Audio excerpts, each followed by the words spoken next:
오늘 예수님께서는 13장을 통해서 7개의 비유를 말씀하고 계십니다. 그냥 설명하시지 왜 비유로 말씀하시는가? 그것은 11절에 있는 것처럼 제자들에게는 알리시고 그들에게는 비밀로 하셨다. 그래서 제자들은 이 비유를 깨달아서 더욱더 영적으로 넉넉하게 되고, 그들은 그 있는 것도 빼앗기도록 그렇게 하신 것이다. 그러니까 기회를 주셨는데 사용하지 않으면 한 달란트를 줬지만 쓰지 않을 때 결국 뺏어서 열 달란트 가진 자에게 주는 것처럼 우리 주님의 일도 그렇습니다. 기회를 계속 주는데 본인이 나태하고 안 하면 이제 그 기회는 오히려 다른 사람이 갖게 돼 있어. 그래서 그 사람이 더 열심히 하게 돼 있습니다. 그래서 점점 이제 양극화 현상이 나는 거예요. 그래서 주님의 일을 열심히 하는 사람 더 열심히 하고, 이제 그렇지 않은 사람들 그냥 항상 방관자, 그냥 손님의 입장을 취하게 되는 것이죠.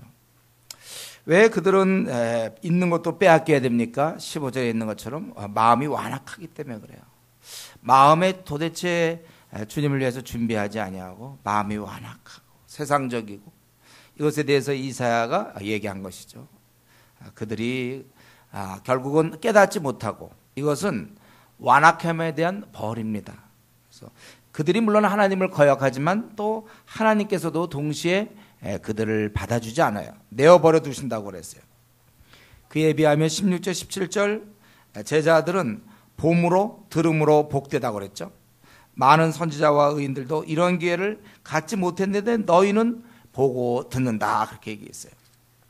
지금 그만큼 우리 신약시대의 저와 여러분들은 풍성한 이 복을 누리고 있습니다. 우리 아모스에 보면 아모스 8장 11절 12절, 우리 제가 갖고 있는 성경 1281쪽 구약에 보면 한번 읽어보겠습니다. 아모스 8장 11절 12절, 주 여호와의 말씀이니라. 보라, 날이 이를지니라. 내가 기근을 땅에 보내니 양식이 없어 주림이 아니요 물이 없어 가람이 아니요 여호와의 말씀을 듣지 못한 기갈이라. 사람이 이 바다에서 저 바다까지 북쪽에서 동쪽까지 비틀거리며 여호와의 말씀을 구하려고 돌아다녀도 얻지 못하리니, 이렇게 얘기했어요. 하나님께서 이제 벌을 주실 때 이 말씀을 끊어요. 우리는 지금 말씀에 아주 풍성한 시대에 살고 있죠. 우리는 내가 원하면 얼마든지 성경을 볼 수 있습니다. 우리 얼마든지 기도 생활할 수 있고 얼마든지 말씀을 가까이 할 수 있어요. 또 우리 교회 같은 경우는 얼마든지 동영상을 여러분들이 원하면 들을 수 있습니다. 우리는 얼마든지 지금 자기가 하려면 하고 그렇지 않으면 안 하는 그런 시대예요. 그러나 앞으로 그 시간이 지나서 혹시 우리에게 하나님께서 빼앗을 때는, 그때는 우리가 이런 말씀을 보려고 해도 볼 수 없는 날이 이른다는 것입니다. 우리는 그래서 지금 풍성한 시대를 살아가고 있고, 여러분들이 이 말씀을 잘 듣고 순종만 한다면 우리는 말할 수 없는 그런 축복을 누릴 수 있는 것입니다. 자, 우리가 이제 이렇게 기회가 있을 때 여러분 더 열심히, 지금 기회 있을 때 아주 눈도 밝고 또 이런 여러 가지 기회 있을 때 내가 노력하면 풍성한 축복을 받을 수 있고, 구약 때는 좀 다분히 수동적이었지만 지금은 신앙생활 내가 어떻게 하면 잘할 수 있겠는가, 뭐 특별한 위로부터 뭐가 내려오는 것이 아니고 본인이 열심히 하면 되는 거예요. 주님의 일도 그냥 본인이 하면 하는 거고 안 하면 안 하는 겁니다. 그러니까 우리가 이런 영적인 원리를 좀 잘 알았으면 좋겠어요. 우리 때때로 뭐 하나님 좀 내가 신앙생활 잘하게 해 주십시오. 하나님은 뭐라 그럽니까? 네가 하면 되잖니. 우리가 하면 되는 거야. 신앙생활은 특별히 뭐가 막 위에서 뭐가 떨어져서 이미 다 왔어요. 성령 충만하자. 뭐 이상한 은사를 받아보려고 그러고 어떤 신비한 뭐 성령 체험을 해보려고, 이미 성령 다 와 계시는데 무슨 신비한 성령 체험이 어디 있습니까? 자기가 그냥 오히려 기도 생활을 하면, 꾸준히 자라가면 우리가 누릴 수 있는 거예요. 신앙은 원래 그렇게 위에서 뚝 떨어지는 게 아니라 자기가 하는 것입니다. 그래서 여기 보면 완악한 자들은 자기들이 안 하는 거고, 우리는 이제 이러한 좋은 풍성한 시대에 살고 있다. 그러면서 우리 비유를 이렇게 말씀하시면서 이 씨 뿌린 자에 대해서 얘기하죠. 3절부터 보면 이제 많은 무리들이 있었고 그들에게 비유로 말씀하시는데 네 가지죠. 길가에 떨어진 씨와 흙이 얇은 돌밭. 가시 떨기 그리고 좋은 땅, 이 네 가지 얘기하고 있습니다. 그래서 그것에 대한 설명이 18절부터 우리 이제 마지막 23절까지 걸쳐서 그 설명이 나옵니다. 그래서 첫 번째, 길가에 떨어진 씨들은 새들이 먹는다. 이게 무슨 말입니까? 주님의 설명은 하나님의 말씀을 듣고 깨닫지 못할 때 악한 자가 와서 그 마음에 뿌리운 것을 빼앗는다. 길가의 땅이라는 건 뭐예요? 단단하죠. 그것은 사람들이 많이 밟고 다녀서 단단하단 말이에요. 우리 마음 중에는요, 이렇게 단단한 마음을 갖고 있는 사람이 있어요. 그래서 아무리 말씀이 들어가도 아주 단단하니까 이 씨가 거기에 들어갈 수가 없는 거예요. 제가 어떤 사람입니까? 하나님을 말씀을 받되, 하나님 말씀을 듣되 별로 이렇게 받아들이고 싶지 않은 사람이 있어요. 그 사람을 얘기합니다. 그 말씀에 따라 내 삶을 조정해야 되는데 말씀에 대해서 그냥 좀 적용하기가 싫은 거예요. 나한테 그 말씀대로 뭐 원수를 사랑하라. 그래도 여전히 나 미워하는 사람이 있고, 또 열심 품고 주를 섬겨라. 그래도 또 별로 열심을 그냥 내지 않고, 그냥 그건 성경에 써 있는 말씀이고, 또 뭐 가서 모든 족속 제자 삼으라. 그거는 그 성경에 그렇게 써 있는 거고 내가 무슨 제자를 삼습니까? 전도해라, 증인되라. 성경이고 나고, 이런 경우를 얘기해요. 그냥 성경의 말씀일 뿐 하나님의 말씀에 대해서 관심이 없는 것입니다. 받아들일 마음이 없는 거예요. 우리도 보면 효자는 뭡니까?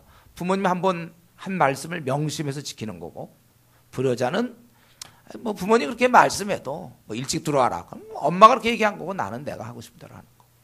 아무리 뭐 그래도 뭐 내가 한 대로. 마음이, 그것을 성경은 이제 굳어 있다 이렇게 얘기하죠. 길가의 땅. 우리 엘리 대제사장의 아들들이 그랬죠. 그래서 이렇게 경고를 해도 듣지 않는 거. 아버지 말을 듣지 않아.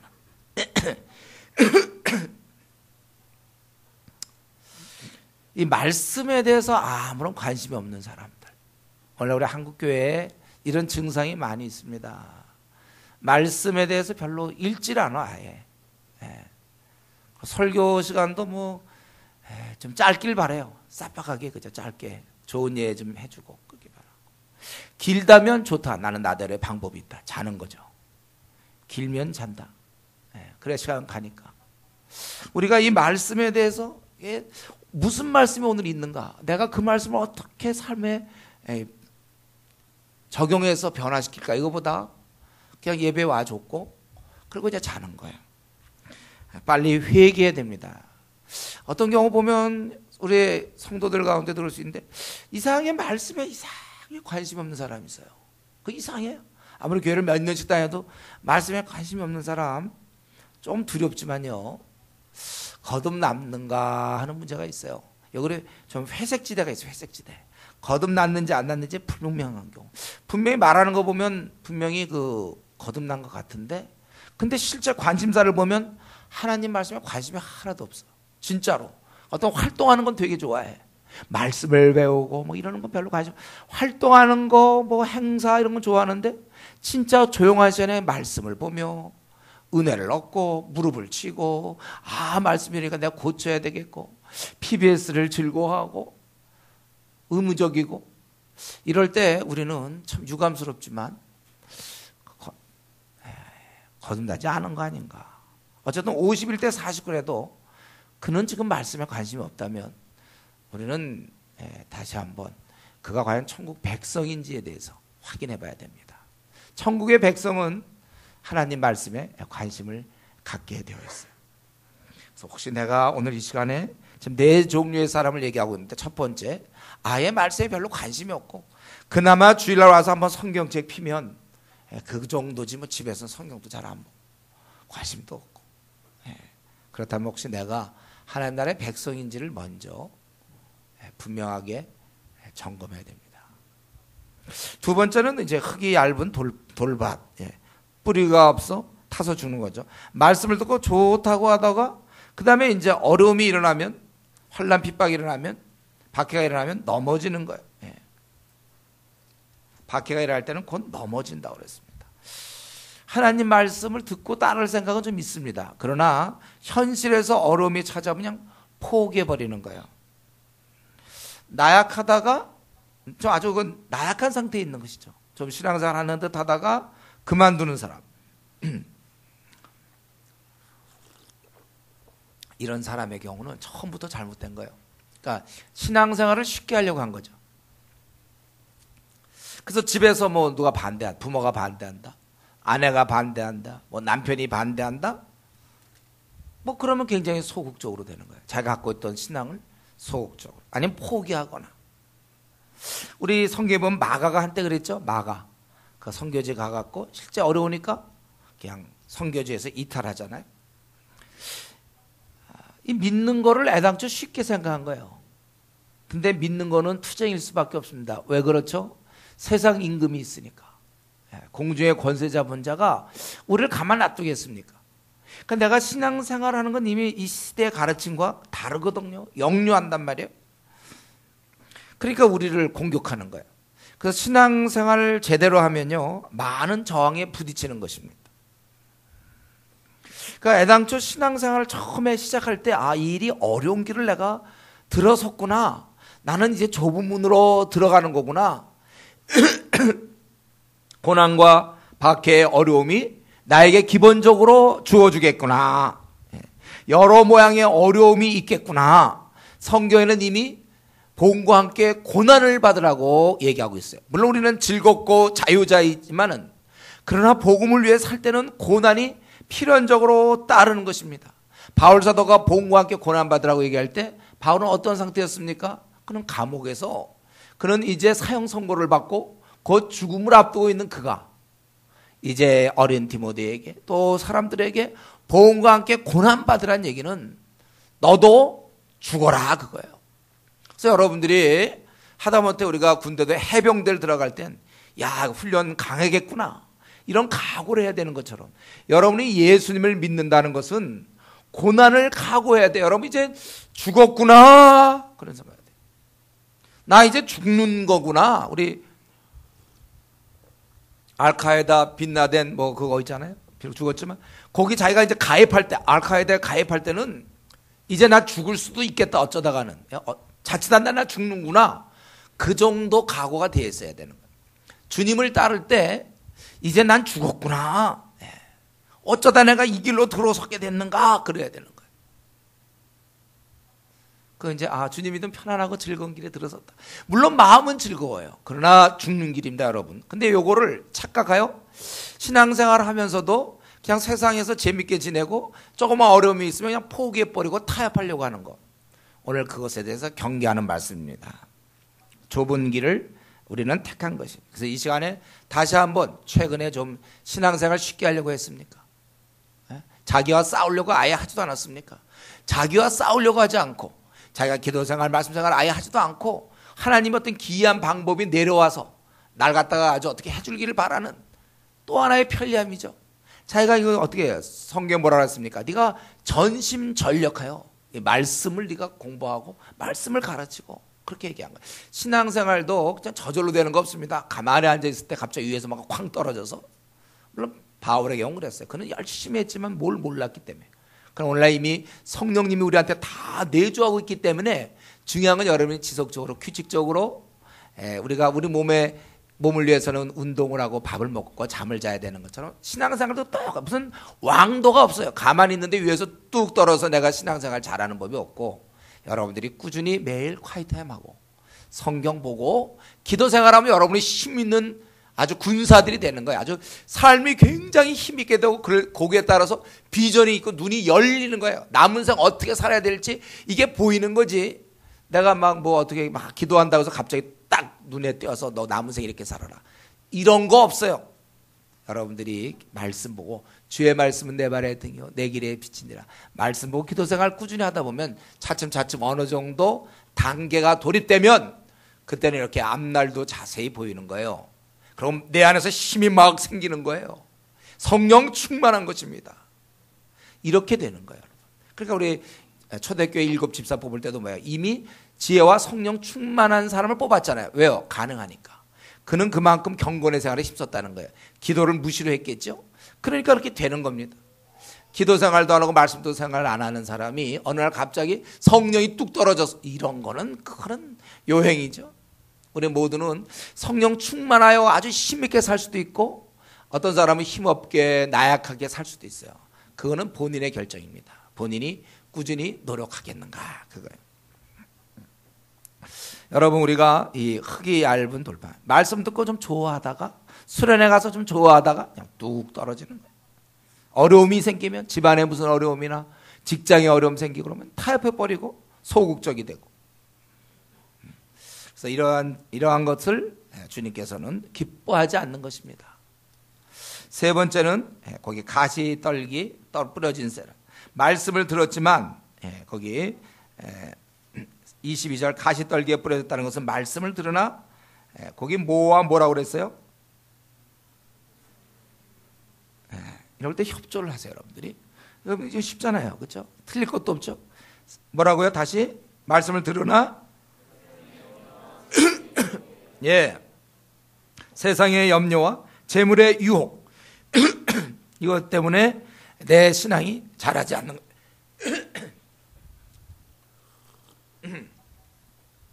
사람의 마음은 용량이 그렇게 크지 않아요. 우리 마음의 용량이 있어요. 그래서 한 가지를 꽉 채우면 더 이상은 딴 걸 못 채우는 거예요. 우리 뷔페 가서 밥 많이 먹으면 딴 거 더 못 먹어요. 못 먹는 거예요. 어떤 것에 마음을 빼앗기면, 거기에 집착하면 말씀이 들어올 수가 없습니다. 그래서 우리 고시생들 말이죠, 연애하지 않잖아요. 제가 고시 공부할 때는 연애하면 안 돼요. 사법고시 그 힘든 공부할 때는 제가 그거 했다가는 안 되게 돼 있어요. 한 가지에 마음을 쏟아야 된단 말이에요. 신앙생활도 내가 신앙생활하면서 어느 것에 집착하게 되면 대신 다른 것은 소홀히 할 수밖에 없다는 거예요. 그래서 우리가 신앙생활에 아주 마음을 쏟아야 되는데 이것을 다른 데 마음을 쏟게 되면, 오늘 본문에는 대표적인 게 두 가지, 세상 염려와 재물의 유혹, 이것을 조심해야 된다는 거예요. 이게 내 마음에 들어오면, 세상에 염려되는 게 들어오면 신앙이 자랄 수가 없어요. 내가 누구를 짝사랑한다, 어떤 형제를 짝사랑한다, 객관적으로 훌륭한지 안 하지만 내가 짝사랑하면 아무리 근처에서 더 멋있는 형제가 나타나도 마음이 안 생겨요. 더 멋있다 해서 마음이 움직여지는 게 아니에요. 내가 누구를 짝사랑하면, 어떤 자매를 짝사랑하면 다른 자매가 내 눈에 잘 안 들어오는 거예요. 내가 마음을 여기 세상의 염려에 빼앗기거나 재물의 유혹에 빼앗기면은 하나님 말씀에 관심이 없는 것입니다. 그래서 제가 보기에는요, 우리 한국 교인들은 이 환난과 박해보다는, 물론 그런 경우도 있지만 우리나라가 지금 현재 굉장히 편안하고 좀 어느 정도 살고 부유하기 때문에 그런 박해보다는 이 무슬림 지역 같은 이런 거겠죠. 오히려 지금 세 번째 경우가 많은 것 같아요. 이 두 가지, 세상 염려와 재물 유혹 때문에 교회를 3년 다녔어도 5년 다녔어도 잘할 수가 없는 사람이 있어요. 왜 그 사람은 신앙이 이렇게 안 자라는가 보면 관심사가 딴 데 있으니까. 관심사가 딴 데 있으니까 됩니까? 여기서 무슨 영어 공부를 한다, 수업을 듣지만 가서 짝사랑하는 자매만 멍하게 생각하고 있으면 어떻게 그가 실력이 늘겠습니까? 왜 그 사람이 교회는 꼬박꼬박 나가는데 왜 신앙이 안 자라는가? 그는 월요일부터 토요일 내내 다른 데 관심이 잔뜩 있거든. 잔뜩 있다가 주일날 와서 하니까 말씀이 들어갈 수가 있나요? 잘하질 않는 거예요. 특별히 우리나라 상황에서는 지금 환난과 박해 이런 것보다는 염려 유혹이 많은 것 같습니다. 그래서 환난과 박해, 어려움이 외부에서 오는 거라면 염려와 유혹은 더 강력한데 그건 우리의 내부에서 주로 나오잖아요. 염려와 유혹. 여러분, 여기에 우리의 마음을 빼앗기면 안 되는 것입니다. 그래서 이 시간에 특별히 좀 졸립더라도 정신을 우리가 똑바로 차리고, 지금 내가 이 세상의 염려, 재물의 유혹이 아주 주님이 지적하는 대표적인 내 신앙을 가로막고 있는 것을 오늘 이 시간에 제거해야 되겠어요, 여러분. 이 시간 꼭 마음에 작정하기를, 나도 이거를 제거해야 되겠다. 첫 번째, 염려를 제거하자. 여러분이 염려를 하지 않을 수 있는 능력을 키워야 됩니다. 아니면 우리는 늘 염려에 끌려다니게 돼 있어요. 죽을 때까지. 왜냐하면 삶 자체가 어떤 항상 섞여 있기 때문에 어떤 시각으로 보든지 간에 염려하려고 하면 계속 염려할 수 있어요. 삶 자체가. 왜냐하면 그것은 이 앞날을 우리가 예측할 수 없기 때문에 그렇습니다. 그래서 삶 자체를 우리가 이렇게 염려를 극복하는 능력을 소유하지 못하면 우리는 평생에 그 염려쟁이로 살 수밖에 없어요. 염려쟁이 이런 말이 있는지 모르지만은 어쩌면 우리는 이 염려를 극복하는 방법을 배우지 못한 사람은 생을 마치는 날까지 염려쟁이로 살 수밖에 없다는 것입니다.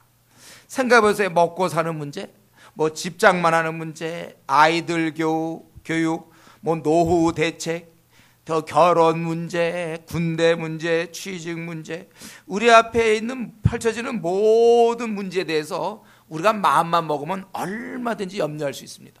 그 어떤 상황인지 한번 갖고 보세요. 염려하는 방법을 알려드릴게요. 그걸 이렇게 생각하면 염려가 되거든요. 이것도 이렇게 되면 우리가 마음만 먹으면 다 염려했어요. 왜냐하면 미래가 아직 펼쳐지지 않았기 때문에, 알 수 없는 미래이기 때문에 내가 나가야 되는 삶 속에는 계속해서 우리는 염려한다.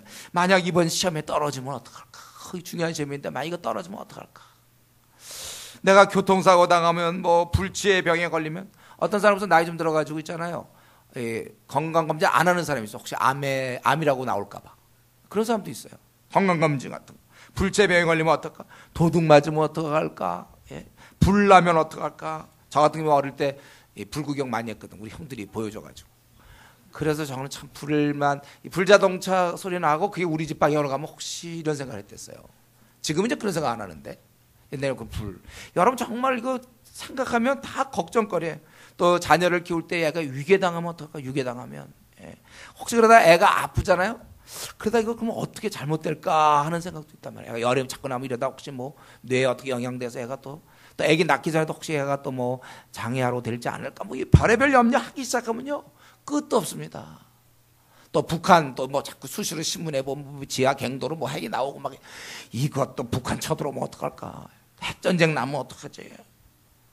또 회사를 다니면 회사에서 이번에 뭐 감원한다는데 내가 혹시 걸리는 거 아닌가? 뭐. 마음만 먹으면 걱정 많이 할 수 있어요. 승진 안 되면 어떨까? 결혼하는데 막 저 형제는 사귀긴 사귀지만 정말 좋은 형제인가? 혹시 안 좋은 형제면 어떡할까? 또 저 자매가 또 어떨까? 막 이런 거. 결혼 잘못하면 어떨까? 아니 올해 결혼 못하면 어떡하지? 내년에 과연 할 수 있을까? 이번에 과연 시험은 패스할 수 있는지? 또 애기를 그럼 결혼하는 것도 또 결혼하고 나면 애기는 또 잘 나나? 애기 잘못 낳으면 어떡하지? 암에 걸리면 어떡할까? 하여튼 우리는요 굉장히 많아서 보험 그거 하면 괜찮아요. 보험 사실 보험 같은 거 해볼만. 왜냐하면 그거 하면은 사람들이 그거는 다들 좀 참여하게 되거든요.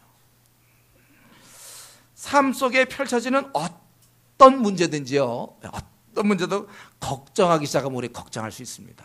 이 개그맨 같은 사람들 있잖아요. 그 사람은 별것도 아닌데 어떻게 항상 웃겨. 그 내용은 딴 사람 그냥 아무 감동도 없이 그냥 지나갈 건데 이 사람이 말을 한마디 뒤집으면 이상하게 웃긴단 말이에요. 그 사람의 벌써 그 시각에 들어오면 머리 한 바퀴 돌리면 웃음 말이 나오는 거예요. 여러분이 마음만 먹으면, 마음 안 먹어도 관계없는데 걱정하기 시작하면 끝이 없습니다.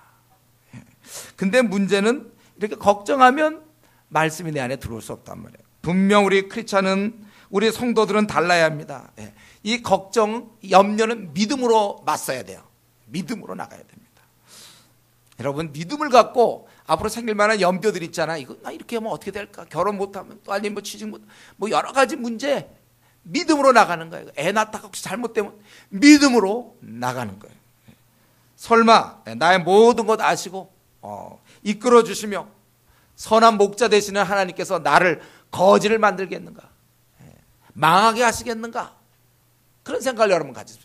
나를 망하게 하시겠는가? 하나님이, 내가 하나님 자녀인데. 그리고 또 만약에 망하게 하시면 좋다 그거예요. 그분이 뭐 망하게 하시는데 무슨 뜻이 있겠죠? 그분이 감옥에 쳐넣을 때는 무슨 요셉에게 무슨 뜻이 있었겠죠? 쳐넣으면 쳐넣는 거예요. 우리가 망하자 이거예요. 망하게 하시려고 그분이 작정하셨습니까? 그럼 망해야지 뭐. 하나님 뜻이 망하는 건데. 망하지 뭐. 까짓건 뭐 그래봐야 이 나그네 길인데 뭐 70년짜리 80년짜리 벌써 우리 한 대충 20년 이상은 다 살았죠. 해봤자 요 나그네 길이고 장차 나타날 영광과 좋게 비교할 수 없다고 했어요. 우리 장차 나타날 영광을 생각해 보세요. 잘못해 봐야 얼마나 잘못되겠느냐. 우리 좀 그런 마음을 가져요. 저도 우리 교회 개척교회 시작할 때 사실 뭐 여러 가지 대안이 없었습니다. 이러면 이제 굶어 죽겠구나. 뭐 그때 뭐 성도도 웃고 그럴 때니까. 그런 생각도 들 때, 굶어 죽게 하시면, 굶어 죽자. 뭐 굶어 죽게 하시겠다는데. 내가 뭐. 하나님이 그냥 하시겠다면 우리 내버려 둬요. 하나님 하시는 대로. 하나님 나 시집 안 보내시겠습니까? 좋다.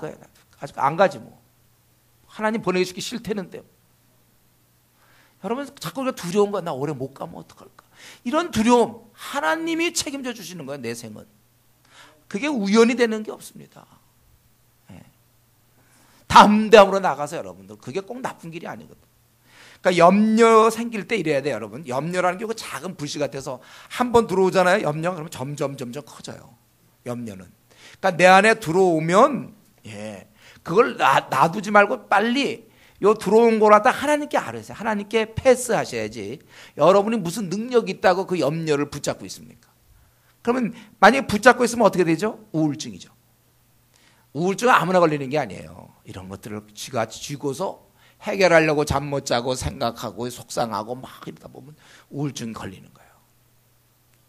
비결을 알려드렸어요. 제가 우울증 걸리는 비결. 염려와 근심이 생길 때 기도로 하나님께 패스하지 않고 자기가 그냥 장악하여 주도적으로 자기가 해결하려고 한다. 그 결과는 우울증 걸리는 거예요. 현대인에서 우울증이 많잖아요. 이 땅에 순전히 염려 근심 덩어리 아닙니까? 이렇게 하면 이런 거 염려되고 저렇게 되면 저거. 또 아기 가진 엄마들은 또 아기가 혹시라도 이렇게 잘못되면 항상 그런 걱정 하나님께 맡겨야 돼요. 맡기지 않으면 여러분 평안을 누릴 수가 없고 우울증 걸린다니까. 우리가 세상과 다른 것이 있다면 우리는 염려를 이길 수 있는 기도가 있다는 거예요. 그래서 애당초 우리는 이런 염려될 문제를 내가 풀 수 있는 문제가 아니다. 그걸 알아야 돼요. 이 문제는 내가 풀 수 있는 문제가 아니에요. 지금 초등학교 1학년 늘 얘기하죠. 초등학교 1학년이 미적분 하면 그건 초등학교 1학년이 미적분 풀려고 그러면 안 돼. 그거는요. 안 되는 거예요. 그거는 이제 고3 형한테 맡기거나 누나한테 맡기면 자기가 하는 게 아니에요. 지금 나에게 이런저런 답답한 문제 있습니까? 잘 안 풀리는 문제 있죠? 갑갑한 문제. 왜 그 문제 갖고 잠을 못 잡니까? 내 문제처럼. 선한 목자의 문제. 이걸 맡기는 기술이 아마 예수님 믿고도 한 몇 년 걸릴지 몰라요. 그러나 꾸준히 노력하세요. 그래서 그걸 맡길 정도 되면 그때부터 우리 이제 잘 자는 거예요. 살찌는 거예요. 그때는. 얼굴이 평안히 기특이 돼요. 남들이 볼 때 왜 그러냐? 데살가전서 1장의 초대교회의 특징이 뭐라고 했어요? 많은 환란이 있지만 성령의 기쁨으로 딱 반응하는 거예요. 이제 환란과 이 어려움, 염려가 딱 찾아올 때 기쁨의 카드를 쫙 내보내는 거예요. 그래서 우리는 항상 기쁜 거예요. 마음대로 하시니까 여러분들이 앞으로 나는 염려쟁이로 남은 생 살겠다. 그런 사람은 절대 기도하면 안 됩니다. 여러분 40일 기도 이런 거 절대 나오면 안 돼요. 그 염려를 해야 우울증 걸리니까. 그래 여러분이 만약에 그러나 이런 염려쟁이를 벗어나서 아무리 염려가 와도 기쁨으로 탁 나겠다. 카드가 있어야 되잖아요. 기도의 카드. 저도 마찬가지. 저도 사실 지금 염려거리 한번 얘기해 볼까요? 한없이 많죠. 얼마나 많은데 내가 여기 숨겨놓은 것들. 주님께 기도하니까 이렇게 지내는 거지. 그 참 제가 어디 지금 강단에 나오긴 하겠습니까? 이런 설교는 하겠습니까? 저도 지금 잔뜩 염려거리가 있는데 그러면 여러분 우리 염려거리가 있는데 우리 어떻게 할까요? 같이 염려할까요? 우리 같이 염려합시다. 이런 설교하기 딱 좋을 거예요. 염려거리가 아마 여러분보다 제가 더 많겠죠. 아마 더 인생을 좀 더 살았으니까. 많아요. 충분히 많습니다. 넉넉합니다. 염려거리는 넉넉해. 풍성해. 그러나 기도를 하거든. 기도가 있으니까 이게 다 사라지는 거죠. 그러니까 제가 이겨나가는 거지. 그참 나 우울증 걸리게. 제가 우울증 걸렸습니까 여러분? 이 험한 세월 살아오면서 우울증 안 걸려. 그럴 소지가 있지만 안 걸리지. 여러분도 걸리면 안 돼요. 우리가 이건 제가 쓰는 방법이고 성경에 나와 있지만 내일 일은 내일 염려하는 거예요. 이거 진짜 좋은 방법이에요. 이거 한꺼번에 하면 그냥 볼이 터져. 내일 일은 내일. 그래, 그건 내일 일이고 오늘 나 잘 집이 있고 방이 있으면 되는 거야. 이대로 이제 어제 뭐 집주인이 어떻게 되고 이건 내일. 그분 나타나기 전에 괜히 집주인을 내가 미리 상정할 이유가 뭐 있어요? 내일 일은 내일 염려하라. 주님 이거 뭐 주님 명령이시기도 하셔. 좋아. 생각하면 뭐 복잡하거든요. 앞으로 뭐 이사 가고 방이 있을까 없을까 뭐 아니면 취직해 내 거기에서 뭐 감원인데 어떻게 돼. 그 감원자가 나타났을 때 그때 염려하라는 거예요. 미리 그 나타나면 어떡할까. 인사과에서 뭐 어떻게 해달라 혹시 호출하면 어떡할까. 그건 호출 당했을 때 걱정하라는 거예요. 내일이면 내일 염려하고 지금은 뭐예요? 우리 아버지께 아랠 뿐이에요. 예. 현재 우리가 그냥 요 상황에서 내가 할 수 있는 거 그냥 그래서 범사에 감사가 나오는 거죠. 염려하다 보면요, 염려에 내 마음을 다 빼앗기게 되고 그러니까 말씀을 듣고 반응할 수 없어요. 특별히 우리 형제들보다는 자매 쪽이 좀 그런 것 같아요. 물론 형제들도 자매 같은 형제 좀 있긴 있어요. 이상하게 안달형이 있어. 안달. 뭐가 있으면 이렇게 안달하고 뭐. 우리 자매들 중에 그런 자매들이 좀 많아. 그러면 큰일 난 것 같아. 들어보면 아무것도 아닌데 막 몇 가지 얘기해 보면 꽤 큰일 같죠? 아무것도 아니에요. 본인의 안달의 능력, 안달 능력이 작동하여 꽤 큰 문제처럼 보이는 거지. 왜 이렇게 안달하는지 몰라. 당할 때 얘기해서 당할. 내일은 내일 염려하라. 하늘의 지혜에 이게 그 방법대로 사세요, 여러분. 내일은 내일 염려하겠습니다. 그래서 우리 40일 기도할 때 그런 거 하는 거예요. 내일은 내일 염려할 수 있는 능력을 주십시오. 그래 이런 염려 문제 하나님 맡으십시오. 내가 모르겠습니다. 하나님이 해결 안 해주면 좋습니다. 나는 죽습니다. 죽는 거예요. 나는 그러면 이 땅에서 그냥 가장 비참한 자가 되겠습니다. 결단을 하는 거예요. 하나님 나를 거지로 만들면 거지가 되겠습니다. 이런 마음이. 아직껏 뭐 그래봐야 어차피 천국 다들하고 영원토록 우리 행복할 텐데. 우리 실제로 그러면 또 그렇게 되지도 않아요. 그러니까 이 염려 여러분들. 염려 문제는 뭘로 해결하자? 혹시 까먹어. 지금 답이 언제 얘기했습니까? 그거 아니죠? 기도. 염려 문제는 기도지 잠을 자는 거 아니에요, 여러분들. 세상 사람들 술 먹겠지. 그럼 더 해. 술 먹어도 될 문제가 아니에요. 더 오히려 더 발휘되죠, 그게. 그러니까 술 깨고 나면 괜히 술값이나 들었죠. 시간이나 내보내고. 우리는 염려될 문제 많습니다. 그러나 기도가 있으니까 기도로 이기면 되는 거예요. 그리고 두 번째 요거 가시떨기에 관련된 건데 또 재물의 유혹이 있다고 있어요. 우리 마가복음 4장에 보면은 또 욕심으로도 표현돼요. 기타 욕심, 어떤 형태든지 이런 욕심들. 근데 우선 이제 재물. 아마도 이 돈이 가장 대표적인 욕심일 거고 또 사람마다 욕심이 다 달라요. 예. 근데 이 염려만큼이나 우리 마음을 빼앗는 것이 이 재물에 대한 욕심입니다. 이 돈 문제도 평생 우리와 함께 가는 겁니다. 여러분 평생 지갑과 함께 가는 거예요. 통장과 함께 가는 거예요. 카드와 함께 가는 겁니다. 여러분. 예? 평생 가는 거예요. 이거는 지갑은. 이 돈 문제. 어쩌면 우리의 매일의 삶이 이 돈과 연결되어 있는지 몰라요. 돈. 예. 이 돈에 대한 욕심. 내가 돈에 욕심이 있나 없나 한번 잘 생각해 보세요. 여러분. 돈에 대한 욕심이 있나 없나. 여러분 쉽게 해서 누가 돈을 막 나한테 준다. 그럴 때 어땠어요? 아니 이렇게 얘기하면 안 되겠죠. 이상하니까. 예를 들면 남편이 갑자기 회사에 가 뭐 잘 돼갖고 인센티브로 막 한 1억을 들고 왔다. 회사에서 준 거예요. 그럴 때 이 아내가 어떡할까요? 굉장히 기분이 막 가라앉을까요? 다운될까요? 남편이 1억을 들고 왔다. 1억 좀 적은가? 한 3억 들고 왔다. 회사에서 정당으로 뇌물 모은 게 아니고 인센티브로 뭘 하나 개발했는데 3억 들고 왔다. 그러면 뭐 기분이 이렇게 나쁘겠습니까? 아내 입장에서. 네. 여러분들이 아직 경험들이 없어서 그런지 뭘 얘기하시려나 하는 것 같아요. 기분 좋단 말이에요. 우리는요. 누구나 다 돈이 있으면 좋아요. 돈 많아서 뭐 나쁠 게 뭐 있습니까? 그렇잖아요. 돈 많으면 좋죠. 그렇죠?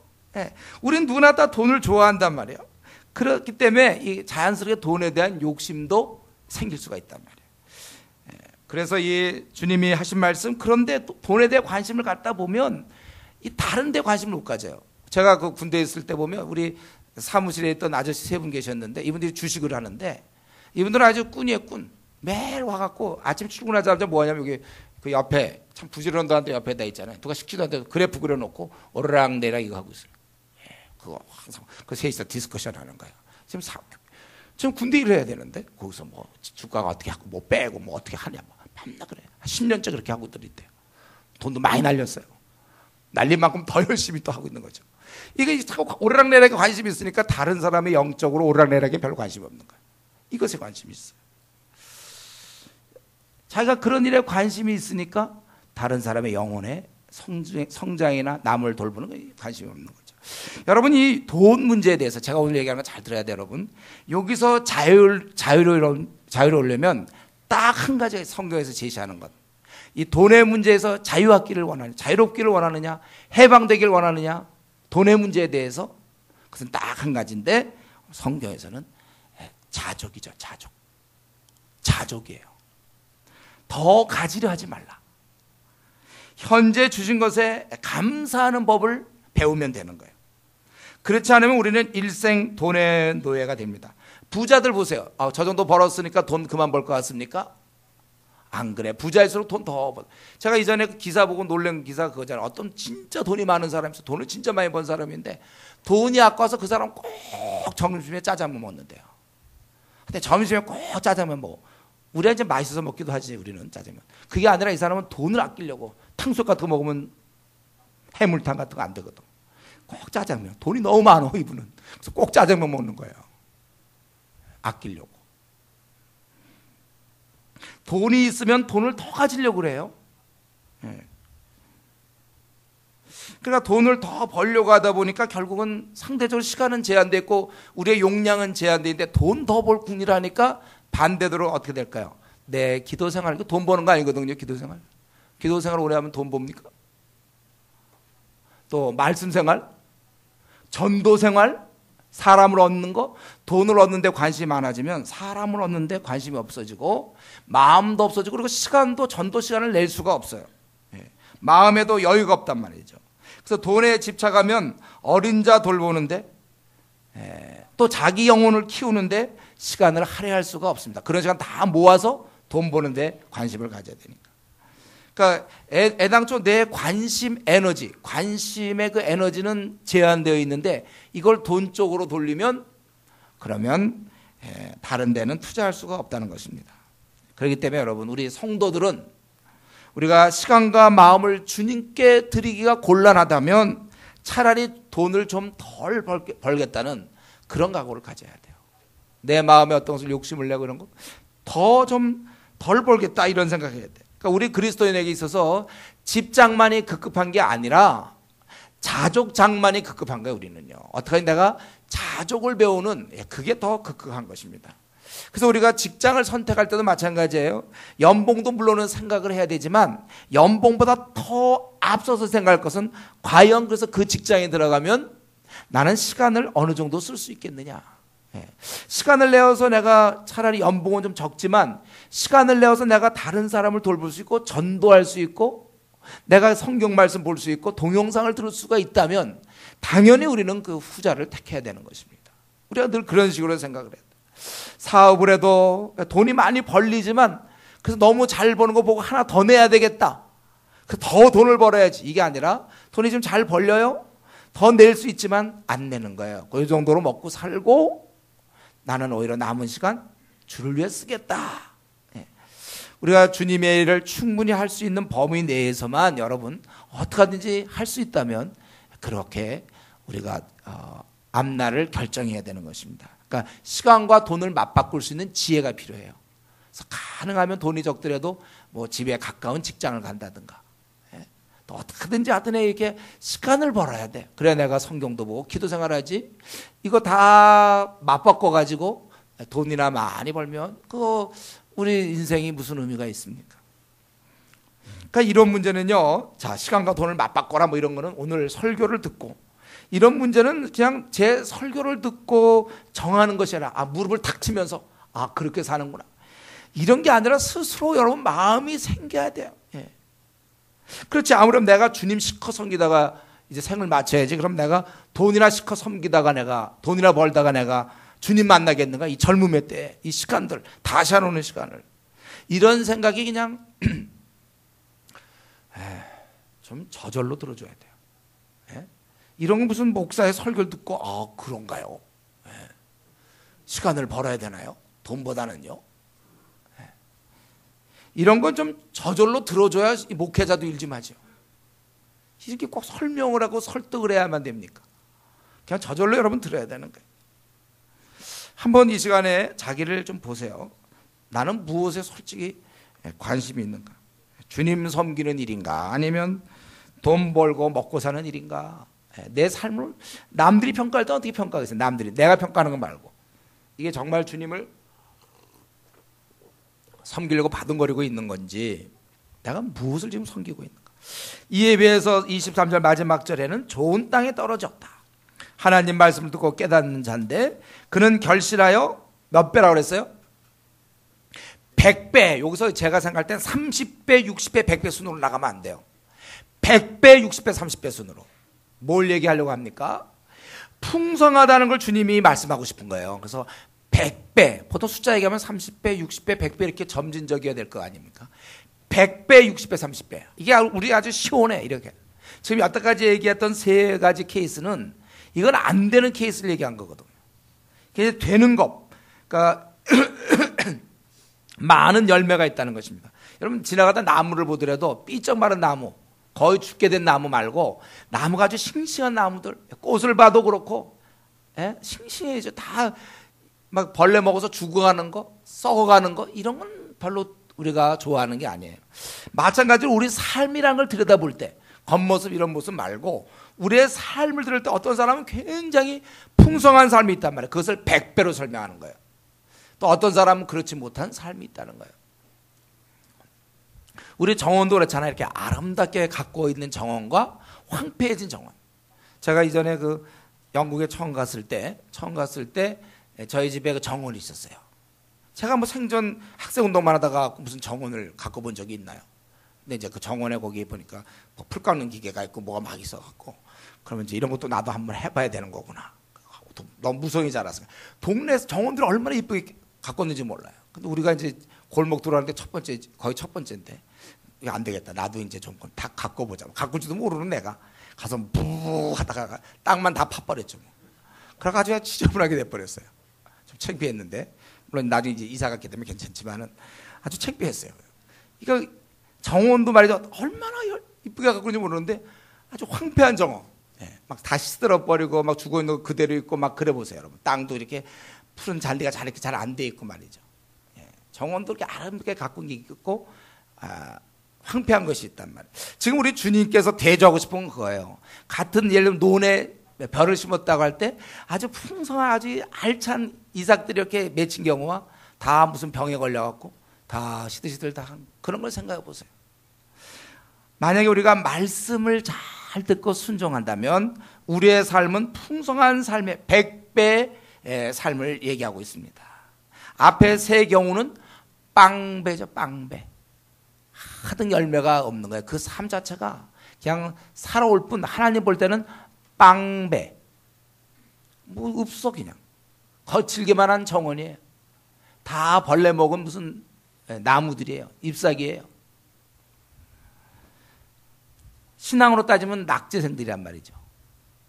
만약에 지금 이렇게 말씀 좋은 땅에 뿌려졌다는 것은 말씀을 듣고 깨닫니 결실하여 100배의 풍성한 삶. 그렇게 됐을 때 그의 삶은 기쁨이 넘치는 것이고 보람이 가득한 것이고 성령의 열매, 사랑과 희락과 화평과 오래 참음과 자비왕성 충성 온유 절제 이런 게 아주 주렁주렁 맺혀 있는 것이고 가정과 직장과 뭐 학교에서 사람들과 잘 지내고 용서하고 사람들을 너그럽게 받아주고 그리고 본인의 삶의 목적은 뚜렷하고 주위 사람에게 신뢰를 주고 존경을 받고 그런 사람은 또 자기 문제뿐만 아니라 어린 자들을 잘 돌보고 공동체에 있다면 공동체 리딩 그룹이 돼서 공동체를 잘 이끌어가고 본인이 만족하고 아내가 만족하고 자식이 만족하고 행복하고 더 이상 허무함이 없고 남을 잘 섬기고 넉넉하고 관용을 베풀고 삶의 에너지가 막 충만하고 많은 자의 유익이 되고 화평하는 자가 되고 하나님께 영광을 돌리고 아주 생 자체가 아주 반짝반짝 빛나는 거예요. 아주 멋있는 아까 그 우울한 생과는 전혀 다른 아주 삶이 번쩍번쩍 빛나는 거예요. 천국에 가서 그는 주님 만날 때 칭찬받아요. 주님 만나는 거를 겁을 내지 않죠. 오히려 만나기를 원하는 것입니다. 신앙적으로 따지면 완전히 장학생이에요. 장학생. 최고 모범생 장학생이죠. 우리 아까 그 세 가지 경우 이런 돈에 욕심 많은 사람들 또는 염려 많은 사람들 또 타협하려고 하는 사람들, 아예 말씀에 관심 없는 사람은 신앙의 그들은 낙제생이라고 볼 수 있어요. 낙제생의 신앙을 갖고 있는 거예요. 우리는 지금 장학생의 신앙을 가져야 된다는 거예요, 여러분들. 여러분들이 신앙을 그렇게 가져야 돼. 원래 이렇게 살라고 하나님 우리를 불러주신 거야. 하나님이 애당초 우리를 그리스도인으로 부를 때는 요 삶을 염두에 두고 부르신 것이지, 그리스도인을 불러갖고 그냥 돈의 욕심에 빠져갖고 남은 생 지내게 하거나 아니면 염려쟁이가 돼가지고 우울하게 살다가 죽게 하는 거, 이게 하나님 부른 목적이겠습니까? 기왕에 하나님 우리를 불렀다면 이런 100배 풍성한 삶을 살라고 불렀지 빵배로 불렀겠습니까? 빵배하라고. 네? 빵배 것은 안 돼요. 100배. 우리를 단지 타는 불못에서 지옥에서 끄집어낸 것으로 만족하는 하나님이 아니라 우리의 삶을 통하여 영광 받기 원하는, 우리의 삶이 자식이 있잖아요. 자식이, 여러분 부모가 돼보세요. 공부 잘하기 원하지 밤낮 낙제나 그러면 그 부모 마음이 좋겠습니까? 하나님 볼 때 그렇다면 우리 생이 밝고 빛나고 어떤 어려움이 있어도 기쁨으로 감당하고 염려 따위가 다 물러가고 좌절하지 않냐고 우울증 같은 거 없고 기뻐하면서 만족하고 생에 아주 그 비전이 뚜렷하고 보람이 있고 말이야, 힘이 있고 삶이 반짝반짝 빛나고 영광스럽고 이 땅에서 존경받고, 이런 걸 하나님이 기대하시지 우울하고 세상 사람보다 어떤 때는 더 우울해, 어려움 있다고 타협하고 힘없게 사는 그러한 어떤 신앙의 낙제생을 기대한 게 아닙니다, 여러분. 우리에게 하나님께서 이렇게 됐다는 거예요. 그렇기 때문에 우리가 이제 그리스도인답게 하나님의 아들, 딸답게 좀 멋있게 살아야 돼. 세상 사람 볼 때도 멋있어야 되는 것입니다. 오늘 이 말씀 결론적으로 말씀드린다면 결국 우리가 이 말씀을 통해서 우리가 깨달아야 될 건 뭡니까? 100배의 풍성한 삶을 살아야 되는구나. 내 삶도 그 농부가 이렇게 심고서 그 농작물을 기대하는 것처럼 하나님도 나를 이 땅에 심고서 나를 이 땅에 보내놓고서 나로 하여금 내 삶이 참 빛나기를 원한다. 우리는 열매를 맺어가야 된다는 것입니다. 우리 한 번뿐입니다. 우리 이 생은요. 여러분 벌써 이 생에 벌써부터 낙오생들이 있어요. 이게 앞날이 별로 밝지 않은 사람이 있어요. 저렇게 살면. 아니에요. 다시 시작하세요, 여러분. 어떠한 상황이라도 이겨내면서 기도가 있으니까. 우리 한 번뿐 인생이고 두 번 다시 오는 이 시간들입니다. 여러분 이것을 정말 값지게 살아야 돼요. 값지게 살아야 돼요. 시간이 흐를수록 너무나 빛나서 열매가 많이 맺혀서 주위 사람들이 이렇게 약간 놀래야 되는 거야. 주위 사람들을 놀래게 해줘야 됩니다. 주위 사람들이 아니 제가 어떻게 저런 생각을 하며 제 삶을 그때 볼 때 우리랑 비슷했는데 어떻게 삶이 저렇게 달라질 수 있는가? 주위 사람들이 의아하게 생각해야 돼요. 쟤는 뭐 5년 전에 봤을 때도 그러더니 그렇지 제가 지금 저렇게 살겠지. 주위 사람이 다 예측 가능해. 그게 아니라 벌써 5년 전에 만난 고등학교 때 만난 친구들은 지금 나를 보면 너무나 달라져 있는 나를 봐야 돼요. 그때도 게으르고 그러고 공부 안 하더니 지금도 똑같구나. 지금도 뭐 여전하네. 그게 아니라 바뀌었어요. 그때 봐서 제 우울증 걸릴만 한데 웬걸 지금 만나니까 밝고 빛나고 힘있고 세상을 움직일 만한 뭐 그런 좀 큰 생각을 갖고 있고, 이렇게 우리가 바뀌어야 되는 거예요. 예측 가능하면 안 돼. 부모도 마찬가지고 부모가 키울 때 쟤 아유 비리비리 하더니 쟤 근데 어느 날 보니까 완전히 우리가 바뀌어 있어야 돼. 여러분 그렇게 살라는 거야. 주님이 이거 지금 한가하고 할 일 없는데 우리 뭐 농담 따먹기나 하는 것처럼 뭐 할 거 없나 하다가 에라 땅 얘기나 좀 하자. 그래서 뭐 비유를 들어서 뭐 지금 그런 게 아니라 이 비유를 말씀할 때 심지어 말씀하실 때는 우리 고귀한 주님의 입술에서 이 말씀이 나올 때는 그러니 너희들도 100배를 열매를 맺어야지. 그렇게 비실비실 살아가면 안 된다. 그거예요. 우리 주님께서는. 방법은요. 말씀에 순종하고 사는 거예요. 방법이 있어요. 우리가 이게 100배 하는 것은 말씀대로 순종하며 살면 된다는 것입니다. 그래서 우리는 시간이 지날수록 주위의 내 친구, 가족들이 정말 너는 많이 달라지고 있구나. 그걸 이들이 느껴야 되고 감지할 수 있어야 돼요. 그리고 더 중요한 건 나 자신이 느껴야 돼요. 내 자신을 봐도 내가 이상해야 돼요. 내가 원래 이렇게 살 사람이 아니었잖아요, 원래. 근데 어느 날 이렇게 바뀌었어요. 자기도 내가 지금 5년 전에 이런 모습이라고는 전혀 예측할 수 없었어요. 전혀 이런 스타일이 아니야. 나 지금 만약에 5년 전에 내를 생각하면 지금 좀 안달 복달을 해야 되고 염려 근심에 우울증에 팍 빠져 있어야 되는데, 아니 그런 상황인데도 옛날 같으면 막 자리에 몸져 누워야 될 사람인데 끄떡도 안 하고 오히려 하나님을 찬양하고 감사하고 말이죠, 힘있게 산단 말이죠. 자기가 자기를 보면 놀래야 돼. 아니 그런 상황이면 원래 염려해야 되고 눈물 좀 나와야 되거든 그때. 자매라면 이때 많이 울어야 돼. 속상해서 울어야 되는데 원래 속상해야 돼요. 안 상해. 근데 전혀 안 상해. 자기 머릿속으로는 이거 큰일 난 거야. 지금 이거 망하는 거야 나는. 그러나 내 속으로는 망하는 게 어디 있어요. 하나도 속이 안 상해. 눈물이 억지로 울려도 눈물이 안 나와. 옛날에 같으면 저절로 눈물 나왔는데 내가 왜 이렇게 되었는가. 바뀌고 또 바뀌는 거야. 자기도 놀래야 돼요. 자기가 참 깜짝 놀래야 돼. 자기가 자기를 생각하면 막 졸도하려고 그래야 돼. 뭐 이럴 수가 있는가. 내가 어떻게 이렇게 되었는가. 바뀌고 또 바뀌는 거야. 또 그건 아니겠죠. 목사님이나 그러셔도 아니죠. 여러분 우리가 다 그래야 된다는 거야. 아이 100배라고 얘기했잖아요.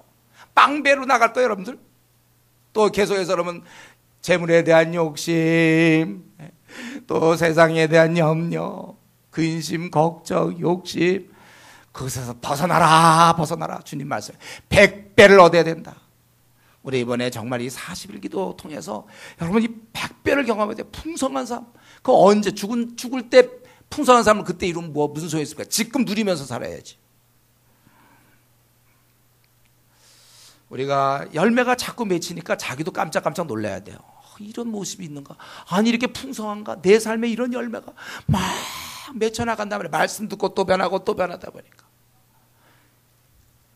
그래서 우리 이제부터 여러분 결심하세요. 이렇게 우리 열심히 사는 것도 중요하지만 남은 생은 나와 주위 사람을 놀래게 하면서 살자 이거예요. 자기도 놀라고 주위 사람도 놀랄 만큼 100배 풍성한 삶을 살 수 있도록 이미 성경은 주어졌어요. 말씀이 우리에게 주어졌기 때문에 내가 말씀의 사람이 된다면 우리는 이 100배 축복을 누리고 풍성한 삶을 살 수 있는 것입니다.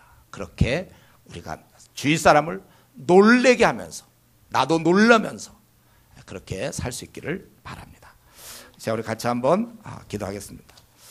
정말 나는 나 자신을 보면서 놀래고 있습니까? 5년 전, 3년 전에 나와 지금 내가 너무나 바뀌었습니까? 아니 이 정도의 염려될 상황인데도 나는 끄떡도 하지 않습니까? 너무 태평한 거 아닌가 할 정도로 나는 이 염려를 이겨낼 수 있는 기도 생활이 나를 뒷받쳐주고 있습니까? 또 이 재물의 유혹에 대해서 나는 자족으로 나는 대항하고 있습니까? 이 정도 살면 됐지 뭐. 내가 게으른 것이 아니고 내가 최선을 다하는 중에 비록 나에게 많은 것이 없다 할지라도 나는 자족할 수 있습니다. 그래서 범사에 감사합니다. 내 자족하는 문제는 어떠한지 우리 자신을 생각하면서 한번 우리가 빵배가 아니라 100배의 결실을 얻을 수 있도록 같이 통성으로 기도하겠습니다.